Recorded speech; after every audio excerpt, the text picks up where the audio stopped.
but they really try to convince you that Leona and Beck have so much more going for it. When like a big motivation for Leona being into Beck is that his PP is so big.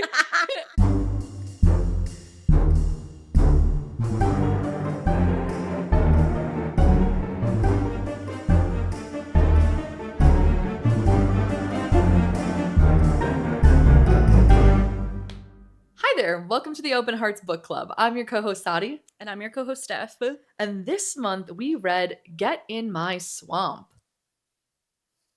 By G.M. Ferry. Thank you. I do this every time. No, I swear we do look up the authors and stuff.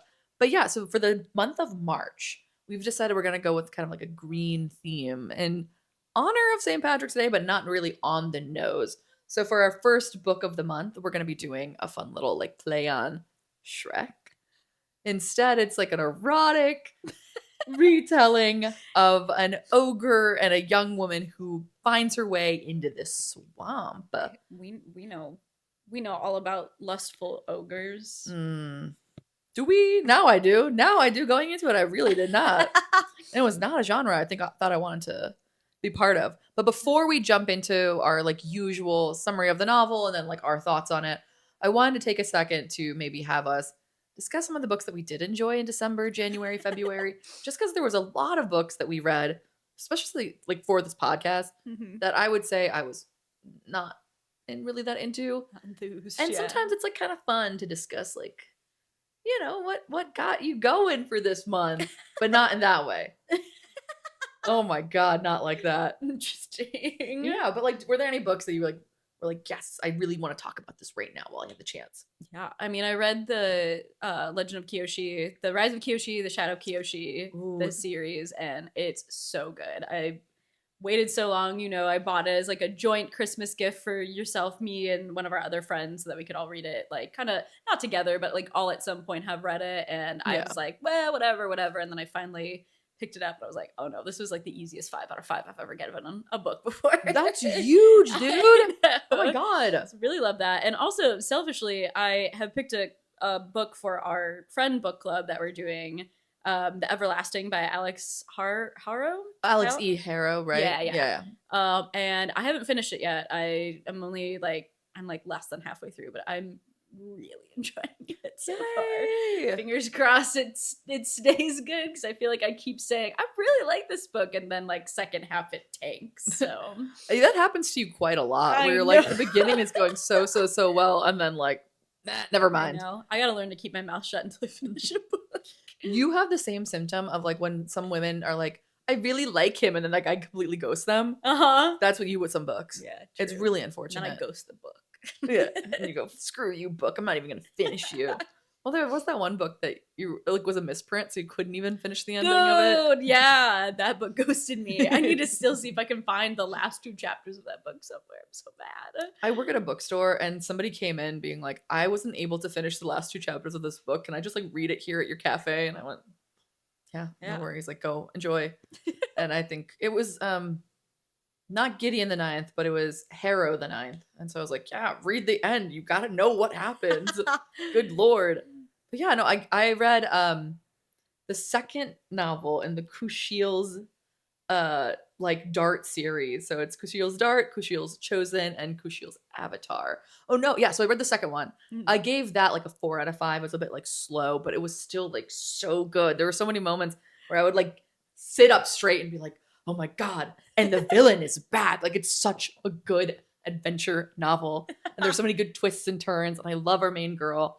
And one of the things that I really enjoyed in this novel specifically was the fact that, like, we were talking about the bodyguard trope. Yeah. And, like, the whole, like, knighthood of it all. And so in that first book, there's, like, spoilers, but, like, there's a romance between 2 characters that it's kind of like a bodyguard romance. Yeah.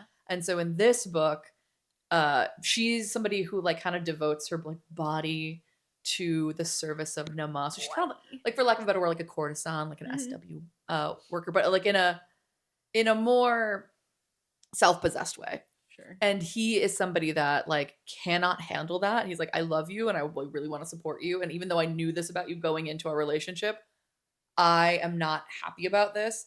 And there was a time right when the book starts, where they've been like just the two of them for like a year and nothing has interrupted it, but then something else like comes into her world. She's like, I gotta go back into like the service of this one deity. And he goes, I don't like that. And partway through the book, like they kind of break up because he's like, I can't handle this anymore. And so there's so much tension with like her having her own adventure, being like, I wonder where he is though. Like I miss him. I kind of hope I see him again. And so it's so good and so lovely. And then the second book that I read that I really loved and I would highly recommend for our romance novel readers is the book of Blood and Roses. Yeah. By Annie. Well, I don't know. I'll put it in the description below. I'll put both of the links to these books below. But I listened to it on audiobook and it was actually narrated by Cho Chang, Katie Leung. Oh, dang. Yeah, who is also in this season's Bridgerton. Mm-hmm. And she has she's a Scottish. Yeah. So her Scottish accent is so wonderful in this, and our main character is Scottish. But it's a lesbian romance about a vampire hunter who pretends to be the daughter of like a wealthy merchant, for lack of a better word, so that she can attend an all like vampire boarding school. Ooh. And yeah, like she has a mission from her vampire hunter people, and she meets her like roommate is a vampire, and it's very sexy. Like the tension there is really good.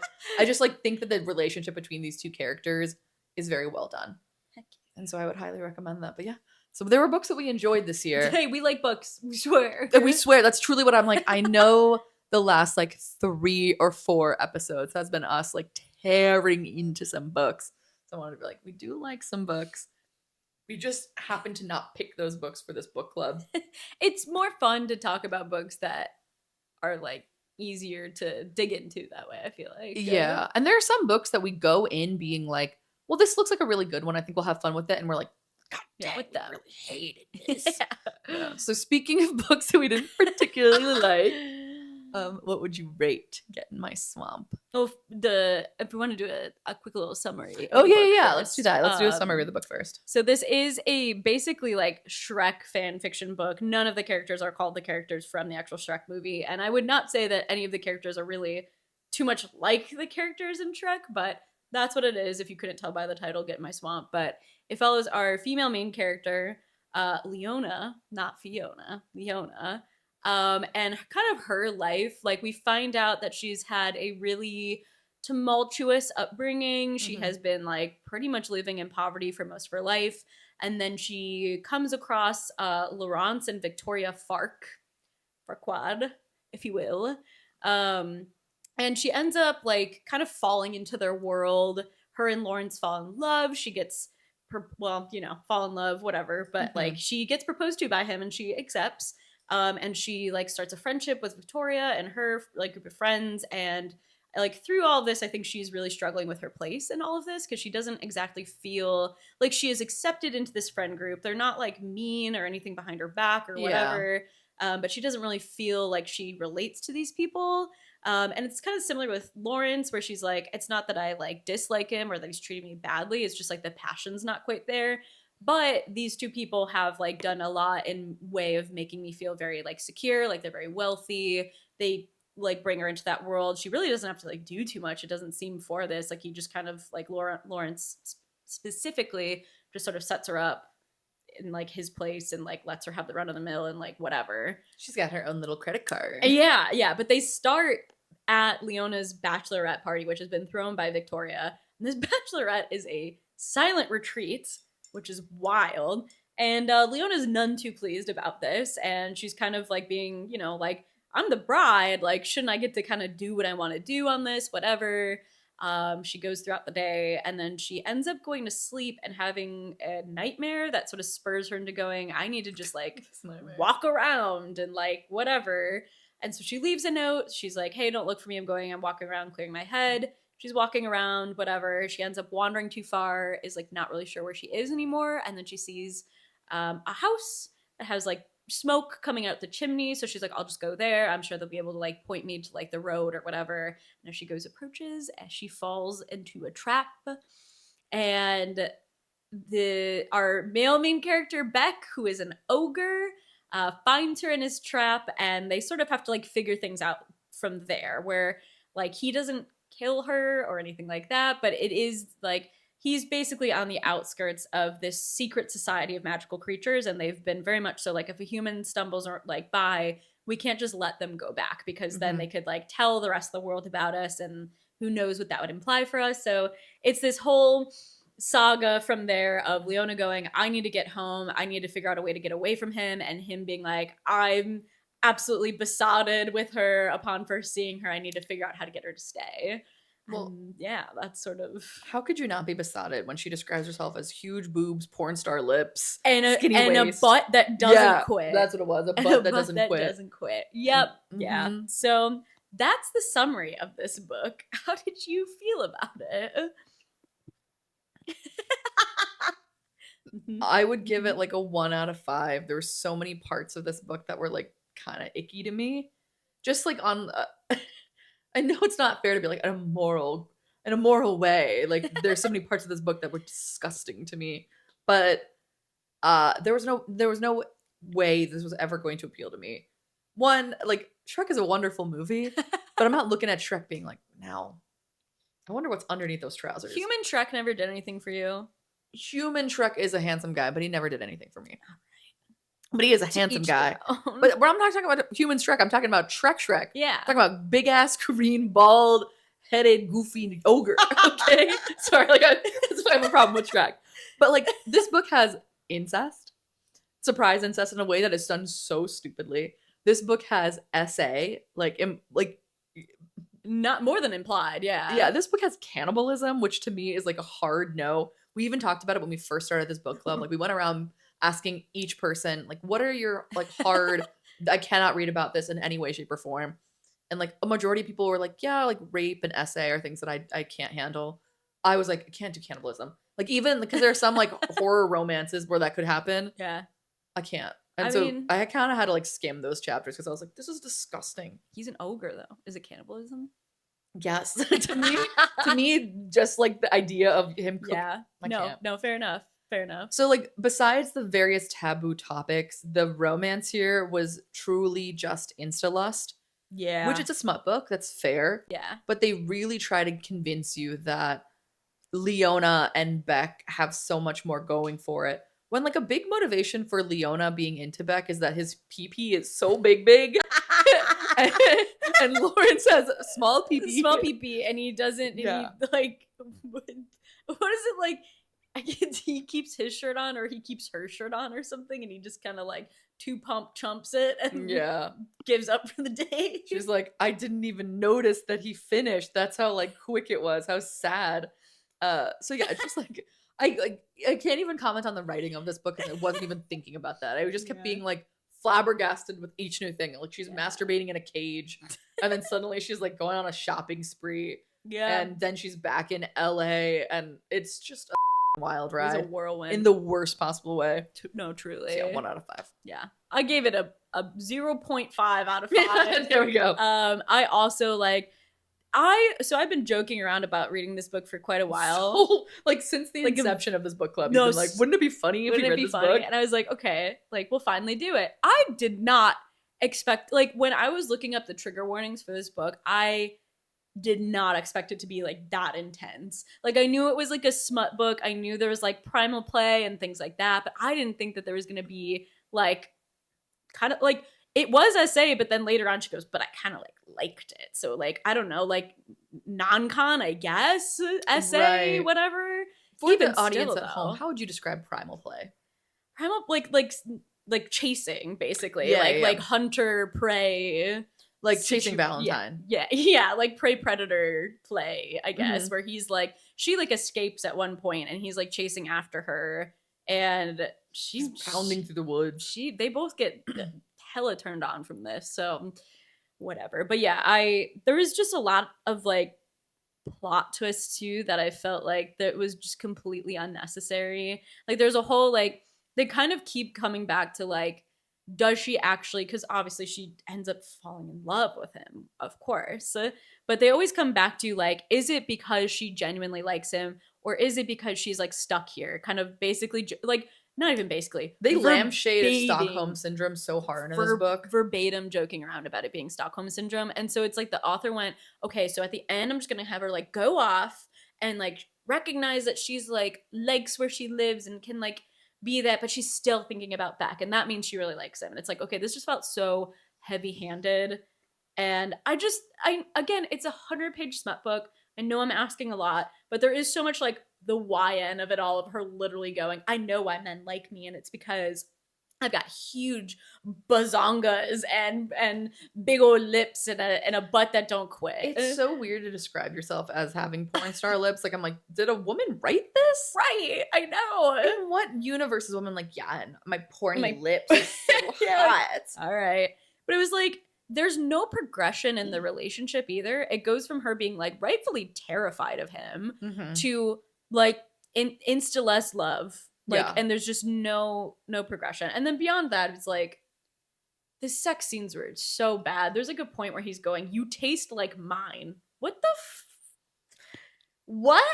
Hey, boys, use that. You taste like mine. You taste like mine. Hey, Valentine, you taste like mine. Oh my god, that would be a great Valentine's Day card. You taste like mine. Yeah. And I'm not talking cannibalism. I'm talking yo puss. And then, I mean, we can dive right into that part of it all of like, so all this happens. She gets captured. She ends up kind of falling in love with him. And then he's like, I'm basically like, if you love something, let it go. Because like a wizard comes by and is like, by the way, so funny. Like a random wizard is like, oh yeah, I got a potion that can like make her forget. Because the whole thing is like, she can't leave because once again, like she'll tell, like they can't trust that she won't tell the human world about their existence. Yeah. So they're like, okay, you gotta either kill her or like just basically keep her here as your, like verbatim say, as your slave essentially. And so he's keeping her, but like she's getting into like dangerous situations and they're like not seeing her as like an actual person because they're like, oh, it's just his slave or whatever. So he's like recognizing she's in a dangerous position, and like this wizard has previously told him, by the way, I have a potion that'll just like make her forget the existence here. And he goes, hey, you got to take that and like get out of here because it's just not okay for you to be here. And she's like, no, blah, blah, blah, and then like runs off. And then gets back to her life and is like, no, I actually kind of like my life here at LA. I'm going to try to like make things work. And then she stumbles upon her fiance Lawrence and his sister Victoria doing the deed.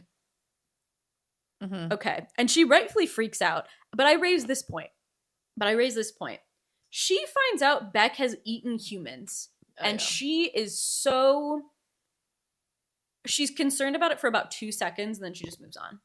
She's like, well, you're not going to eat me, right? It wasn't even that. He just fully went, yes, I have eaten humans, but I was never women and children. It was just these addicts, these old addicts. So cruel the way he described, like the author describes, like the people that, to be like, okay, don't worry, he's still a good guy. He didn't even eat like good, upstanding citizens of the world. He only ate like homeless addicts. Yeah. And who was even going to care about them? And I went, what the hell kind of like cruel, disgusting, demeaning way? But also it's like historically, if you've done that and then you lay eyes on me and you go, well, it was never women and children, and now that I see you, I would never do it again. You're really taking him at face value for his word.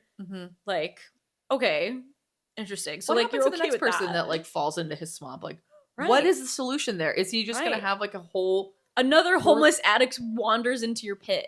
He's not eating them. What's he doing? He's still killing them. He's keeping them as a slave. Right. What's going on? A Shrek or a Beck slave. I guess now we know that the mind erase potion. Yeah, I guess that's an option. I also like, I know we're working backwards here, but we talked about like this reveal that Lawrence and Victoria are doing the deed and they're like half siblings. That was like her explanation. She's like, well, we're only half siblings. Which, as someone with half siblings, disgusting. Disgusting. But like leading up to that, the whole point is we're trying to say that she can live an autonomous life. Like she's not beholden to Beck. It's not Stockholm syndrome, if you will. And that should have been a scene where she's going to Lawrence's apartment to be like, I'm breaking it off. Like, I realize I don't want this life and I don't need any of these people. Right. I just want to be with this random ogre that I met.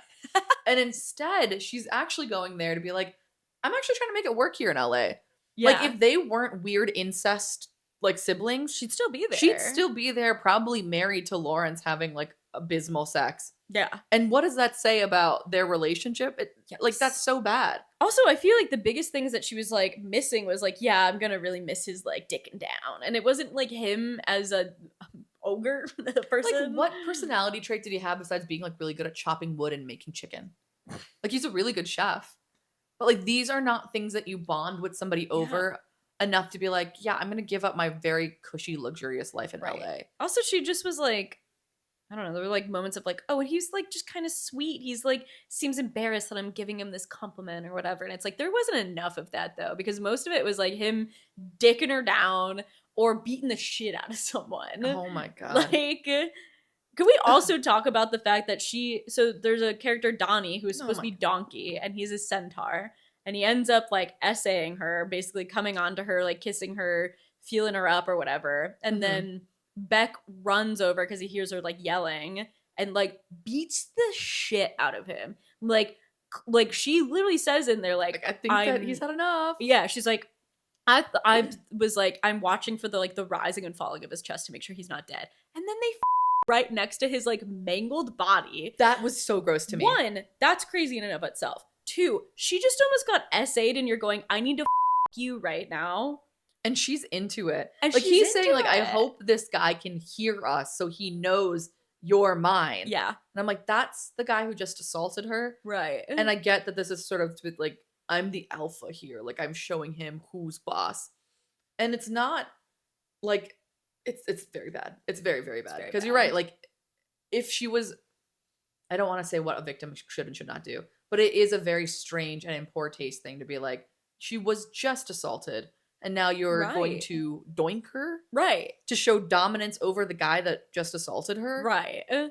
He's not even Who's conscious. Like half dead. Yeah. He's got 2 HP left. And you're like, yeah, I gotta show this guy who's boss here. Yeah. Also, why did that, like, what this, okay, I know you said this is only 100 pages, but at the same time, there's so much that happens in this novel. And I'm going, what if we removed the random donkey sex scene or essay scene and we added just like a single moment of like fluff or banter or plot or anything going on in this?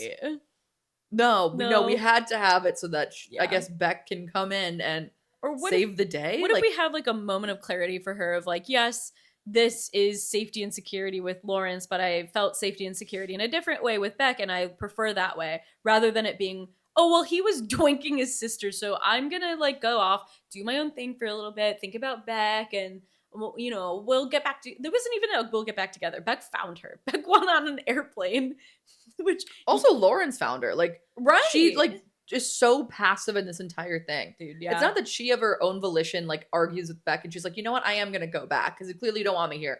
It's she's like out in the forest like clearing her head, and then Lawrence for some reason is like, yeah, I got back from Hong Kong and I came here to find you because you're, I guess, in the woods or something. And she's like, yep, okay, let's go back to California. Done. And then when she catches Lawrence and Victoria doing the deed, she's like, yeah, I'm gonna have to call off this wedding. Like, this is kind of disgusting. Yeah. And then she's living in, I guess, an apartment above a Chinese restaurant, which is an important detail to know. And then Beck somehow finds her there, and she's like, well, I kind of blew up my life here.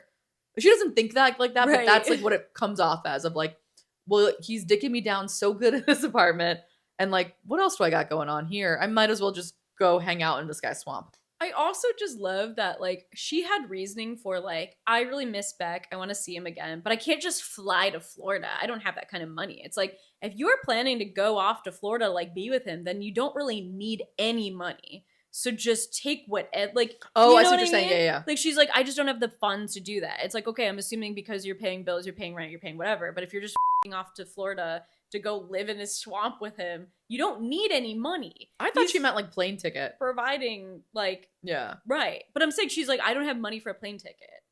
It's like, but you do because you like, if you're planning to like not pay rent anymore. Oh, like all the money that would have gone into your crappy apartment, you could just go and buy like a cheap the plane Spirit airline ticket to Beck. I would have just blackmailed Lawrence.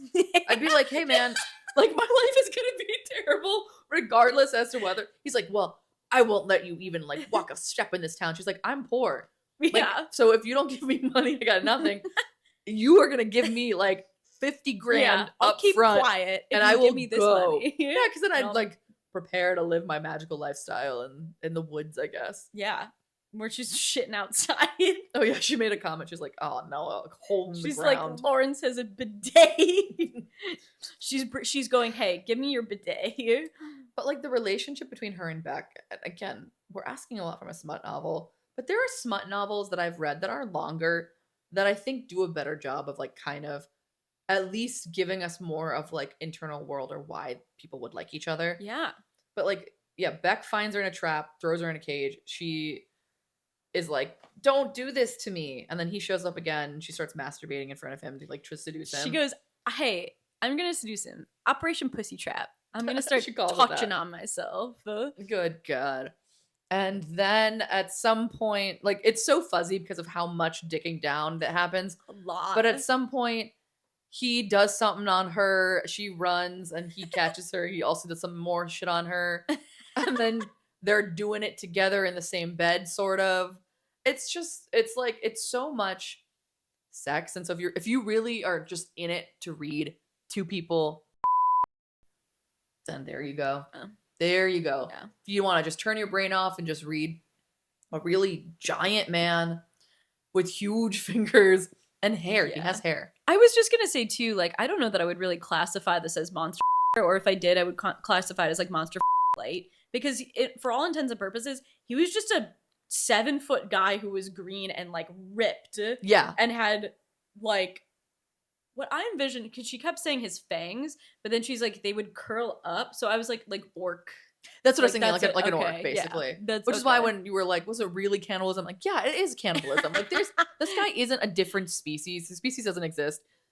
Side note, trigger warning: homicide, suicide. Part of the reason. Sorry, Well, I should before she laugh gets at that. before she gets essayed by Donkey, he's like, "Oh, do you want to hear this guy's backstory?" So like a random kid came into the swamp, and his mom was like, "Yeah, we'll just let him go." And the kid told his parents, and his parents showed up, shot Beck's mom in the head. Beck's dad was so depressed, shot himself in the head, and that's why Beck is the Yeah. way he is. And I Their went, dramatic backstory sucked, by the way. "What?"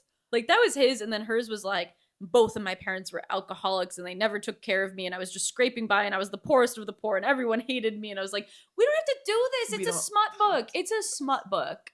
It would just be like, I don't know, man. My parents were like old when they had me, and they died. Also, like it's already like a dark romance smut book. yeah, we don't have You to explain. have to explain why he's this way, like why he's this way. He's a freaking ogre. Yeah, he's a monster. He's a monster. That's like, like it's- explanation enough. Not to say that this would make it better to me, because this is not for me. But if it was just like, well, he's like a ogre there, like visceral and intense and very carnal, Yeah, gross. But like that is why he's like he's holding himself back or whatever crap it might be. But instead he's like a perfect gentleman. he literally would get into those modes though, where he was like, I'm like, I don't know what I don't think it was anger or whatever, but he would get in some sort of something triggered a like primal part of him, where it was like when he was chasing her, and he Yeah. was like, I'm so overcome, like I have to like don't doink you right now in the forest and whatever, or like same thing after like everything that happened with Donnie. He's like, I need to mark you as mine, basically. So it's like you have these like primal urges, and I feel like that's just like enough to explain why you are the way that you are, outside of like My dad and my mom. I was like, where did this gun come from? I know, Like, why does his dad have a gun in the swamp? You're You're an an ogre. Like, I don't like know. when he said that, I was like, wait, what? I have a gun. Your dad went to the local gun store? I mean, it's Florida. Everyone has a gun.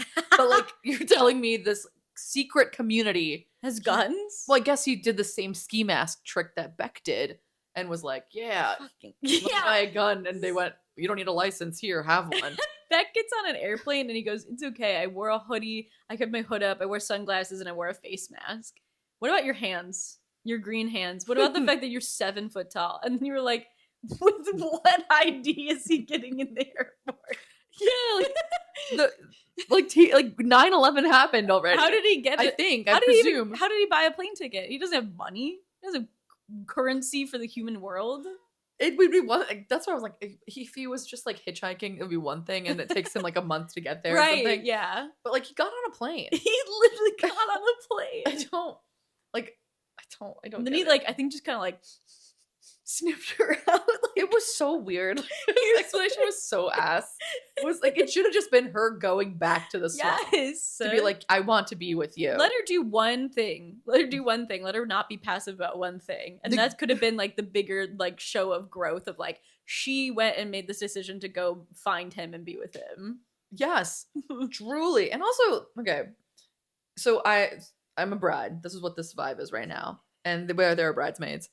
Does she not have like any freaking friends? No, like she at doesn't. all? She Like literally it's says so that. ridiculous. Yeah, exactly. It's like all of the people that are on our bachelorette trip, the worst bachelorette trip on earth, are Victoria and then Victoria's friends. And like you said, it's a silent retreat. So I get that she's like, well, I have to go off into the woods. But it is sort of just like pathetic overall. And in terms of like her as a character to be like, yeah, like I'm getting married. I don't really like it. Like the nightmare that she had that sent her running into the woods is having sex with her fiance. Like I'm not exaggerating. Yeah, no, totally. It's just him walking into the room, having sex with her, and she wakes up like, I gotta get out of here. I gotta go into the woods. I'm like, haven't you already Alright. experienced this? Like, don't you already know what this? Right. I'm not like kidding. It's not even like, and then his head turns into a tentacle monster. No. It's just bog standard two people doinking, and that was enough for her to be like, I gotta go run off into the woods. And yeah, she leaves a note being like, don't come after Don't me. look for me. Don't look for me. Like I need space. And they take that like very literally. They're like, well, she said not to look for her, Yeah. so it's been like a week. I feel like Leona is like an unreliable narrator because she is going on and basically being like, yeah, like these are my friends, but I'm not close to them because really they're more like Victoria's friends and whatever. Okay, fair enough. But then at the end, when Lawrence finds her and brings her back to LA and she's in LA, like Victoria texts her like, hey, like, hope you're doing well. Haven't heard from you in a bit. Like, we should get lunch soon, whatever. And she's going, Victoria's always actually been really nice to me and has always tried to connect with me and reach out. I'm like, okay, so which one is true? Because in the beginning, in the beginning, she's going, this is like Victoria's bachelorette party, basically. And she didn't consider me in this at all. And she's getting mad at me for talking at the silent retreat. But shouldn't I be able to talk because I'm the bride? And then she's going, Victoria's actually always been like really kind to me and really nice. So, all right, what are we doing? What are we doing What are we here? doing? Like this character didn't have an arc. No. I guess her arc was well, like I was gonna say, she did call off her wedding, but her hand was sort of forced in that. Right. What are you going to do? See that and go, no, I'll still get married to you. It's fine. And in any other, like in a different story, this character archetype would be at least like a sidekick to a villain. right. Because it's like, well, I don't really like him at all. I don't enjoy his personality. I think his pee-pee is a little too small for me. But I like his money, and so I'm with him for the money. Yeah. And like we see that all the time in like TV and books and media, and we're like, oh, you're a bad person to only want to be with somebody just for their money. Right. Granted, like there are nuances, of course. Like again, we're talking about Bridgerton. It's like you should marry for money or you're expected to. Yeah. But in this scenario, she's like, well, I don't live the lifestyle that I'd like. This guy is rich. I Mhm. guess I'll just marry him, whatever. And I'm going, you're the most shallow, ridiculous person on earth. Right. And then you meet an ogre in the woods, but oh my god, his dick worked good. And that's enough for me too. Yeah. Like it would be one thing if we started off with like a vapid California socialite Right. who then was like, you know what, actually like this quaint, nice, like swamp is where I want to be. Like I feel more connected to myself. Like I'm learning so much Yeah. about whatever But it might be. But to your point, there's no arc. So it's like to me, it doesn't even feel like one or the other. It's like, do you want to be provided for in this way or do you want to be provided for in this way? It wasn't like love versus money. It was Yeah. just like, okay, you could just be in this swamp and getting good dick, or you could be in LA and getting money. Yeah. Huh? We have seen we have suffered through two pieces of media that both fail at the premise of love over money. Mhm. Because we, Yeah. The Hey. Materialist was not for me. I did not like that movie. We did not like that movie. No. There were many points where I had to like pause and like stand up and be like, so here's my TED talk in this moment, and I'm pissed. Sadi's screaming in my house, Yeah. going, "What?" What are you talking about? And warrantedly so. Oh god. But yeah, you're right. Like it's not that I love Beck more, which is why Haji tries to describe it. She's like, it is Yeah. love. It is just, no, I'm getting one thing that I wasn't getting before at the expense of something that I no longer get to have. But yeah. what does money look like in an idyllic swamp? Like if Beck was actually somebody who lived kind of on like the lower end of the fairy tale land spectrum, right. Yeah, would she still want to be with Beck? yeah.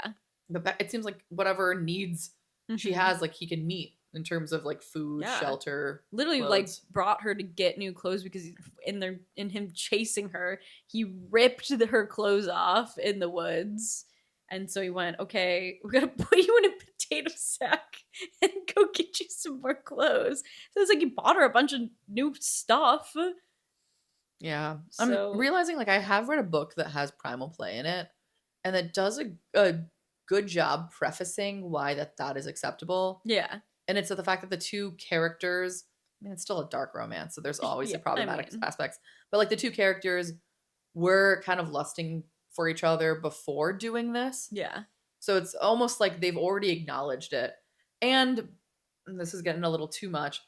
Before they do this sort of like chasing each other around wherever the hell they are, I like forget.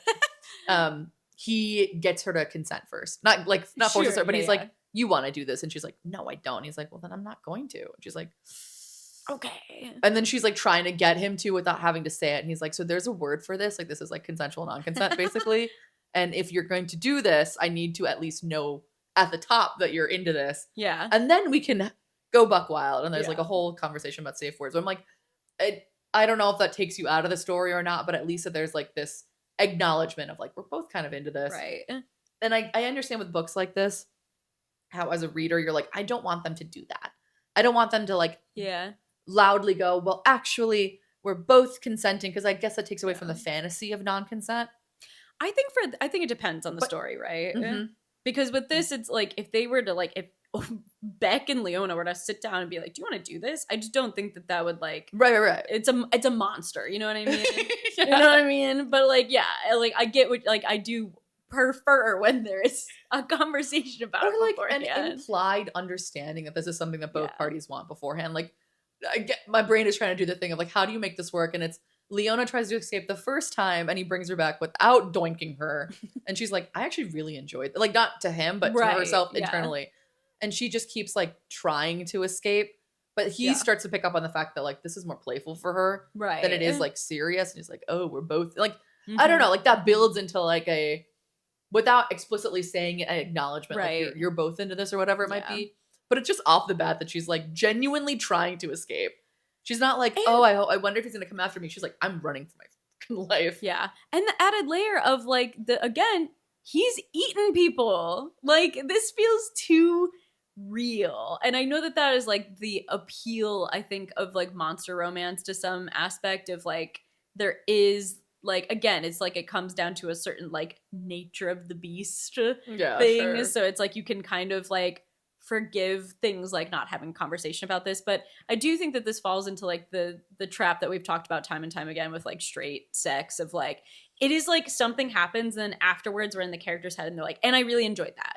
It's like it feels like you as the author are like trying to convince me as the reader that it's okay by like constantly having your characters going, but actually I like that, but actually that was fine and I like that, and actually I was horned up after this, and it's like again, not every single encounter needs to be like explicitly talked about, but when that's like the only validation that you're getting throughout the novel, it's like this is difficult to feel like, you know, I can't say that this character doesn't, but it's like Right. it's difficult still to come to like feeling okay about Like, how much of this is you in hindsight justifying what happened to you, and how much of this is you like genuinely enjoying and indulging in whatever your Right. kinks might be? right. And obviously it's a romance novel, so it's always going to be the latter every single time. yeah. But like myself as the reader, it's really hard for me to like sometimes be able to Right. give credit to this character or this author. Mhm, Like, mhm. yeah, I guess you've always been into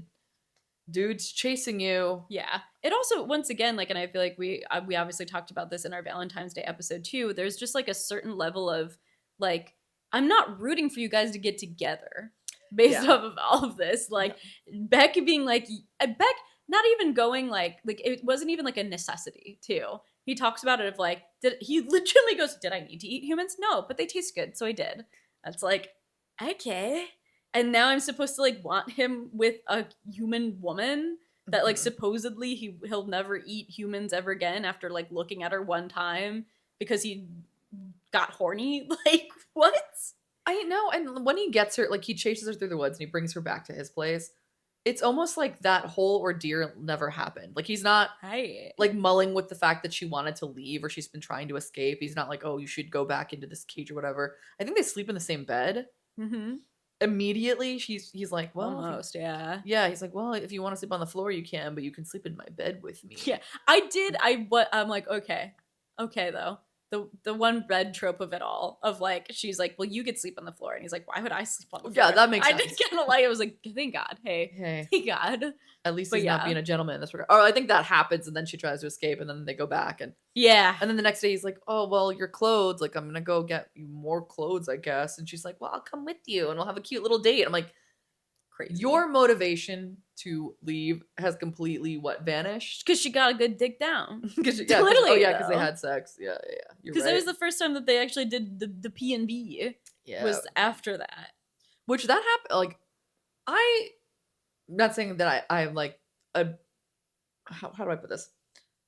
I missed it. I don't know if I like glossed over that part, but at some point she was like, and then it felt good him inside me, and I went, wait, when did that happen? And I swear I reread that paragraph like 3 times. I was like, when does it say that he like, it took me so long to like figure out the process of what happened here, to the point where I just gave up and was like, yeah, sure, whatever. Like, they're doing it now. Yeah, fair enough. Not even like, how did it start? It's like I saw them getting intimate, and then suddenly just like, and then his penis feels good. Huh? There's been a lot of straight stuff recently. Yeah, and this again feels really like his huge colossal meat fingers are so good. I know. His crazy. Literally is like, one of his fingers fills me up more than Lawrence's dick, and I'm like, okay. Maybe he's got a micro penis. That's kind of like a crazy thing to be like, I well. know. But she justifies it being like, well, he doesn't do anything else. He never makes sure I finish. Yeah. Which I'm like, girly, then is it really worth marrying a rich guy if you don't? It seems like this really matters to you, and that's okay if it does, but perhaps consider that. I think that's like a fair thing to want to value in a relationship and in a partner. Like, that is a huge part of anybody's like romantic and sexual life. Like, you should be very compatible with your partner, but at the same time, you knew that going into like marrying him. Yeah. It's like, well, you actively made the choice. I'm choosing not to have a fulfilling sex life. And it's fine that you're like, oh, I'm second guessing this. Mm-hmm. But that being the motivation to then stay with Beck is so pathetic. Yeah. And he makes really good dinner. And once again, I know I'm asking a lot out of a book that is literally just a smut book. However, another thing that really bothered me is she, like, throughout the book, like, struggles with this feeling of like unbelonging with like in the world that she's in LA, of like, once again, she's like, I don't really feel like these people are my friends. I feel like they're Victoria's friends, and like me and Laurence have like something going, but is it really that good of a thing, and like whatever, but I should just be like grateful. And it's like, how is trading that life for living with magical creatures that you're also nothing like and didn't see you as like an equal either? Literally, he has to threaten all of them basically when she comes back, of like, you're going to view her as my equal, or else I'm gonna kill you. Like, so how is trading that life for this life like finding a place that you belong? Like, so many times in these novels, like, very similar theme of like, she was with a different guy and she didn't belong there, and then now she's dating this guy, and then all of his friends love her immediately, and she doesn't have to do anything to ingratiate herself. Right. And this book does the opposite, where it's like, no one actually likes her. And we can have a middle ground, which is she works hard to actively become friends and like make a community. But no, instead it's just, if you touch her or die. If you're mean to her, I will kill you. He says that verbatim in the book too. There's like a point where it's like he's leaving the meeting where they basically tell him like, hey, you either have to kill her or like take her as your slave. And he goes, okay, I guess I'll take her as my slave. And he's walking back, and Donnie's following him and says something of like, you should share her, kind of thing. And he goes, if you touch her, I'll kill you. I'm so tired. Right. I'm so tired of like there being like an ominous like rapey villain in the background of all these books. I'm so tired of this like touch her or die thing, which in this scenario, fair, this man is like actively threatening SA on a woman. So you could be like, right, hey, like, don't do that. I will harm you. Like, hey, don't do that. Hey, touch her or die. Don't do that. but like it feels so manufactured. Yes. It feels so manufactured to be like, well, because why do you give a fuck about this woman that literally landed in your trap less than 24 hours ago? or like, why does random pervy centaur there to be like, well, I mean, there's a new girl in town. I want to doink her, I guess. Like it just feels so ridiculous. Maybe like give it a second. Yeah. Not to Donnie. I mean, Donnie's ridiculous too, but like just the author in terms of like give it a second Yeah. for them to maybe get more of a relationship before you introduce like a weird villain. Right. For what? For what? Another bit of a tangent. But like Stockholm syndrome has been disproved. Like that's not a thing. Yeah. So that's not to say that this author shouldn't have used it. And what I mean by that is there was like I'm like kind of bullshitting this. Not bullshitting. Like I'm not making anything up. It just kind of like I didn't do any research going into this. I'm just speaking purely off of what I remembered. So I'll try to put down like a link to an article that I had read on it. But essentially, like when women were like the woman who it was Coyne Stockholm syndrome interviewed a therapist. He basically just took her experience and was like, it's because she fell in love with her captor, and that's why she was so nice to him and so good to him. And no other person in that scenario would have normally done that, but it's because of this thing called Stockholm syndrome, which is in Stockholm. Like he invented this thing to explain why she was listening to her captor instead of the police or any of the negotiators.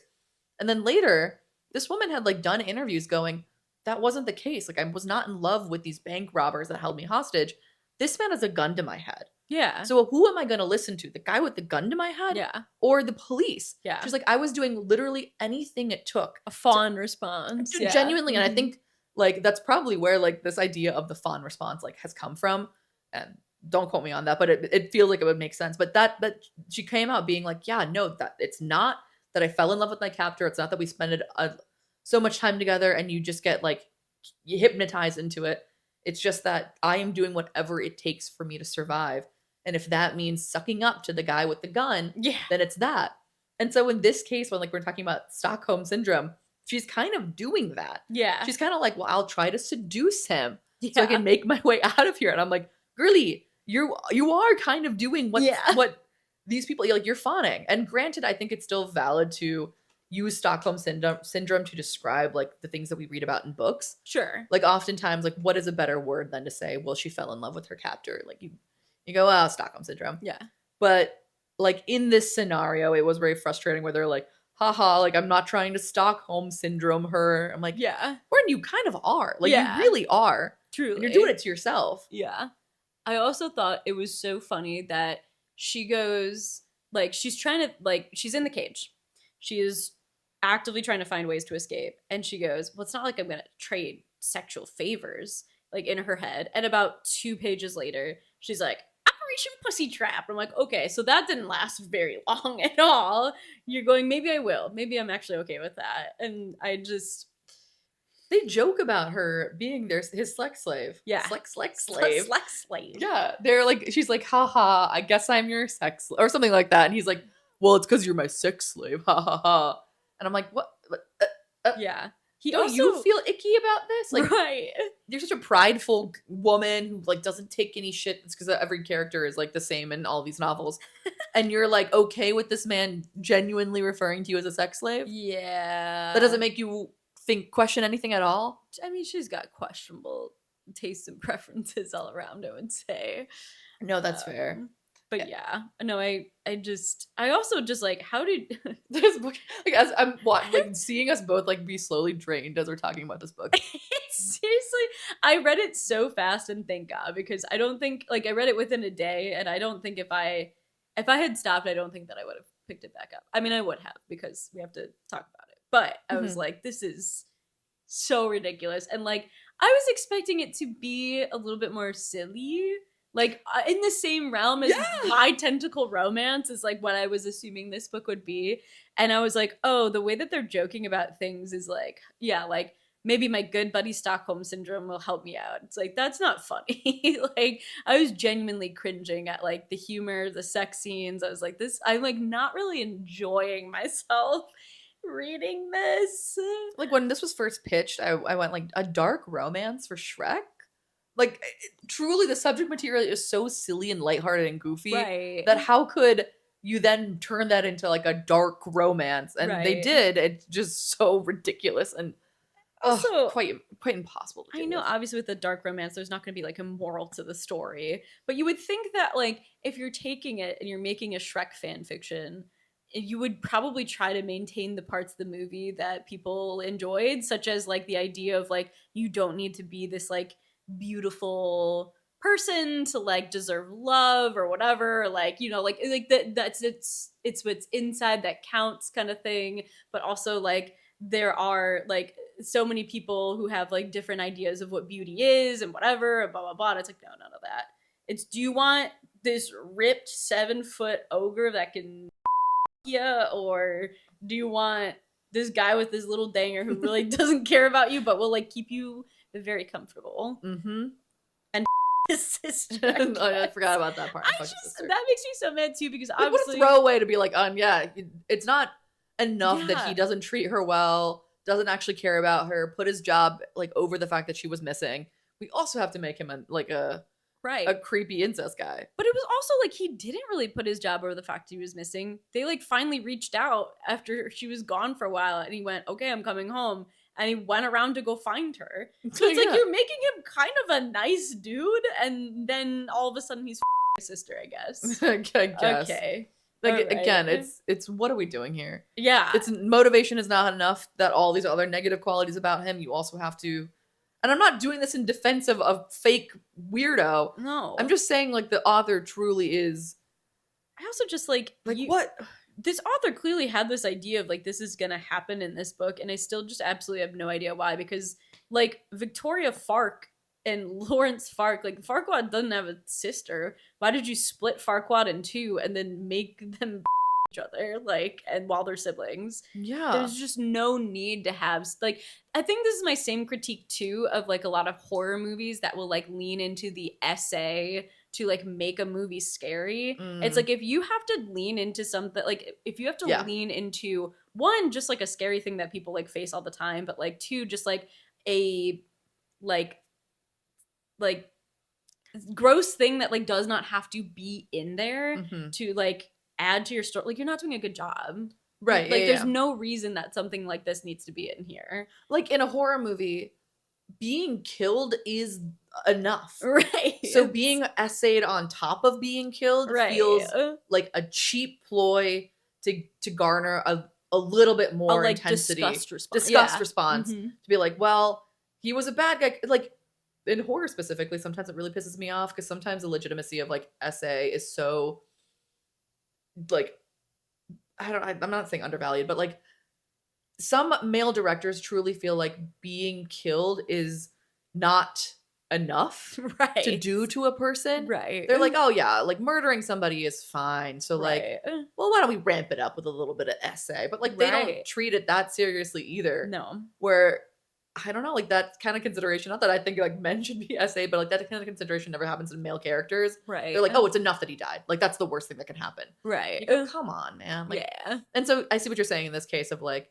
it's not enough that he's all these other terrible things. Let's like throw in this other gross thing to make you feel even more disgusted. Or there's just characters. Like so many other things that could have happened rather than him doinking his sister, right? He could have been like, yeah, he just, rather than showing us these moments of him like caring in his own way or whatever, just show us like him not treating her well. Show him being like, I don't care about her. After they catch him, you know, doinking his sister, he's like, well, it's not like you really liked me either. He basically is like, I don't really like you, but like I gave you a chance that you would just be like a generic girl that I could just have as a wife and then live the life that I want to live. Yeah, he literally was like, we could just get married and like be doinking whoever we want. I know you clearly were, because he found her, like when she ran away, she was in Beck's like big shirt or whatever. Why the hell was this ogre wearing like a plain white t-shirt and khaki shorts? He has hair, by the way. Like I think I said this earlier, but like every time I read it, it like threw me off because I'm imagining like Shrek's like bald egghead. It's like, no, like this is just like a big green man with like hair. Sorry, like the hair, like it really can't get past it. Like what is like? I want to tell you how many times you went, and he had hair. Yeah, like it like is. I'm having a hard time registering the hair. Regardless, all around, like, I didn't care for this book. No. And even novels that we have like been very critical of, there's still aspects of those novels that I can look at and be like, I still enjoyed this scene. There was like this part that I thought was fine, or like can you hear that? Yeah. I know. I have like a weird whistle wheeze. I'm thinking it's like Helix or something. No, it's me. But there are still aspects that I can at least point to and go like, okay, there's something here that I enjoyed. Not a thing. Not a thing. I'm like trying. Not Now a to thing. me, I'm like, well, Victoria's silent retreat makes total sense. If I was friends with her, I'd be like, dude, shut up for a second. I like to imagine that when she goes to bed, all the other girls hang out and they're like, oh my god, finally, time to chat and party. Yeah. Good lord. There's nothing more I can say about how much I hate this book. Jenny, and like again, like not even like there's not even like an air of like fun about it. Yeah, I didn't have fun. Like, which again, I've read a few dark romances, and I wouldn't be like, yippee, I'm jumping to joy. But like there were aspects where I was like, okay, like I get what's happening here. Yeah. Like I see where this scene is playing out. Like this is kind of like an exciting thing for both of our characters. I think a lot of the joy you get from reading, like even if it isn't a good thing that's happening on paper, you can see where it's going, or you can see where the motivations are. Like for example, spoilers if you haven't seen Bridgerton season 4 part 1, but it ends on a note that is a little bit sour, and it's great because a lot of people on the like a great way to go, we're doing part 1 part 2, everyone on the end, I'm mad about it, but I'm going like that was awesome because it's such a good, we see where he got to that conclusion. It's such a great like point of tension and drama for these two. It's an actual like problem that they have that feels realistic and grounded. And even though I'm not saying that it was a good thing he did that, right, I'm saying it's adding to the story. It's adding to the story. I can be like, yeah, I liked the story now, even though my characters are doing bad or like whatever things. Right, yeah. And so in this story, even though our characters are doing bad or whatever things, it leads to nowhere and it doesn't like add to anything. And so I didn't care. Yeah. Which, like, speaking of dark romances, Steph and I are doing this thing this year where like each month we plan on having kind of like a theme around that month. Like we're picking like books or like topics or Patreon episodes specific to that theme. And so later in the year, we do plan on having like a dark romance month where we like, I wouldn't necessarily consider this like an intentional dark romance. Like granted, it was a dark romance, but we are going to be intentionally reading books that Jesus Christ, what's happening here? But like we are going to be reading books that are like intentionally like darker romances. Yeah. And we have like a possession month basically where it's gonna be fun. It's gonna be fun. So I'm like really excited to see if things in that, like, how do I put this correctly?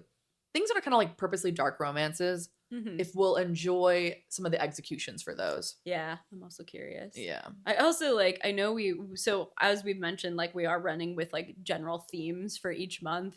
April, I think we're doing kind of like period piece Bridgerton-esque theme or whatever. And I'm just really looking forward to hopefully finally reading a book that like the main male character is not this like alpha, rough and tough, gruff BS. Yeah. I keep saying it and like I feel like we keep falling sometimes even not intentionally into the whole of like picking a book that has just a very alpha MMC. So I'm so burnt out on it. Even, and again, I keep referencing this, but like the worst sex scenes episode we did on Patreon, you mentioned like there was a book that you had read where the main male character was not this archetype, but then as soon as they entered the bedroom and you read that sex scene, he suddenly became like this alpha dude. I know. You go, where the hell did this come from? He's literally described as like the trope of like he's the golden retriever boy, and he was for most of the part, and then until they started doinking, and that just rubs me the wrong way. So this book, Get in My Swamp, I think still hasn't changed my mind about monster or dark romances. No, because I don't really read dark romance. Yeah, I have seek it out, but I don't seek it out, but I have read it, and I know it's so popular on Book Talk. Like a lot of people really love it. I think the darkest dark romance I read, I vented to you and our other friend about this. But it was The Taming of Sleeping Beauty by Anne Rice. I thought it was going to be, because it was like a darkly erotic retelling of Sleeping Beauty. It's just essay. It's just constant essay every page. And it wasn't for me. And I think that, like, after I read that, I was like, I'm good. I'm good on dark romances for a while. Like, I couldn't even put it in like a free little library because I'm like, I really don't want any like child to get their hands on this. I can't push this off onto someone else. Yeah. I was able to sell it though. At like a used bookstore. Like I went in and was like, here's some books. Like, would you like to read them? Weirdly, Bride did not sell. They did not take Bride. Like, I went like, no, it's really popular. Like, you actually should get this book. But she's like, no, I'm good. I'm fine. All right. Which, I mean, sucks for me. But yeah, so again, like, look forward to our like themed months. I think we specifically like have enjoyed the ones where there's like a specific theme to them. Yeah. Granted, this month's theme is green. Yeah, and the other videos that we're doing this month, we are going to invite Aaron back once again. He's going to be our guest. We're going to do a green flag versus red flag episode where we discuss that and if we think it is a green or red flag. And then our Patreon is going to be a Hear Me Out cake with all like green characters. Yeah, which I'm I'm excited because I like want to push the boundary of what green is. Hey, what about this purple character? But if you look at him in a different light, green. It's like, whole character doesn't have to be green, but there's like a, like, I think of like a good example being like like green hair or something, like Sailor whatever Mercury. Right, exactly. Yeah. Or Sailor Mercury, right, is green? No, Mercury is blue. It's Neptune. Neptune. Well, yeah, there we go. She's underage though. Watch out. Hey, so she's not gonna show up. No. Don't worry. But I'm also excited to film with Aaron again. Yeah. Yeah, if you haven't seen our Am I the Asshole episode, we had Aaron, our dear friend, guest star in that. And so we're gonna have him back to do red flag, green flags, and he's got some really cool takes. Yeah. We didn't scar him completely from our last episode, so he's coming back. And don't worry, this time Steph will be hosting this episode. So you don't have to hear me stumble over. Am I the asshole? Am I the asshole if I kidnapped a woman from my swamp? No. This book is all assholes, by the way. Red flags all around. Yeah. Red flags all around. Everybody's an asshole. Because there is like an everybody sucks here option. And it's this book. It's this book. Yeah. But thanks for tuning in this month. Yeah, I hope you had fun reading this book if you read it. I know we didn't. No, we did not. All right, guys. Bye.